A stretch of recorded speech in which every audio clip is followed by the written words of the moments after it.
Ampalaya salad naman mga kaumami. Lalagyan natin ng itlog na maalat.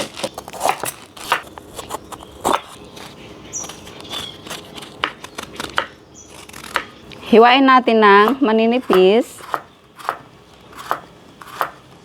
Ganyan siya mga kaumami. Huwag naman super nipis. Kamatis. Sibuyas. Masarap yan at healthy. Ito po yung kanilang itlog na maalat. Nabili ko po for 75 baht. 3 ang ilalagay natin. Parang itlog na maalat din po natin, pero hindi ganun kaalat ang itlog na maalat nila.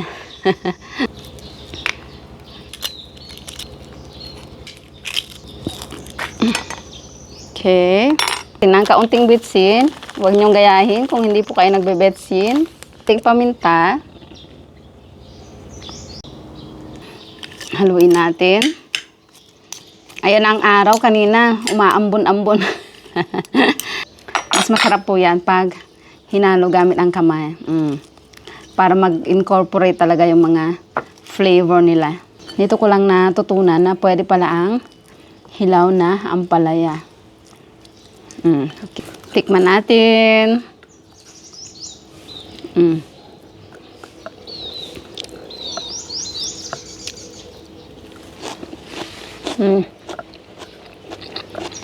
Mapait. Pero parang pait lang din po ng niluluto natin na nilalagyan ng itlog.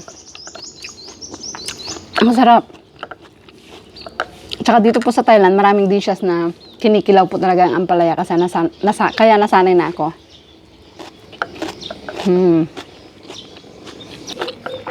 Di ba napaka-healthy? Wala nang luto-luto.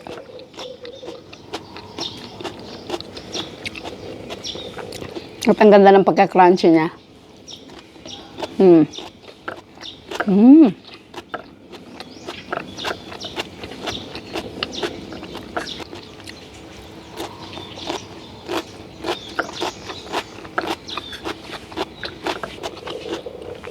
Yung iba, binababad po nila yung ampalaya sa tubig na may asin.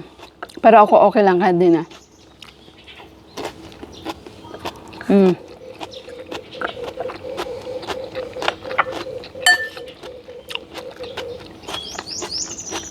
Pag naubos ang gasol, ganito na lang ulamin mo kapag nag-crave ka ng ampalaya.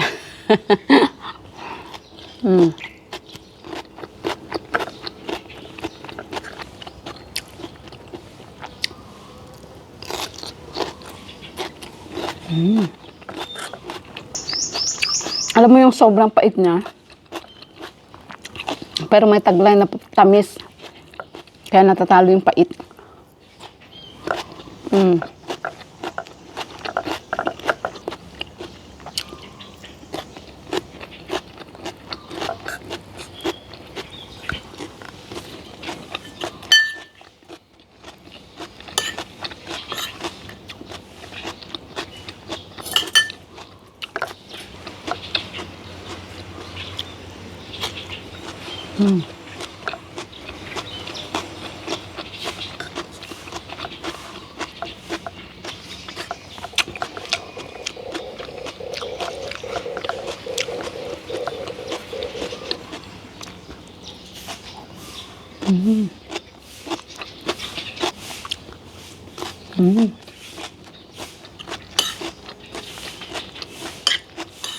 So baka hindi mo pa po na-try ang ganitong luto.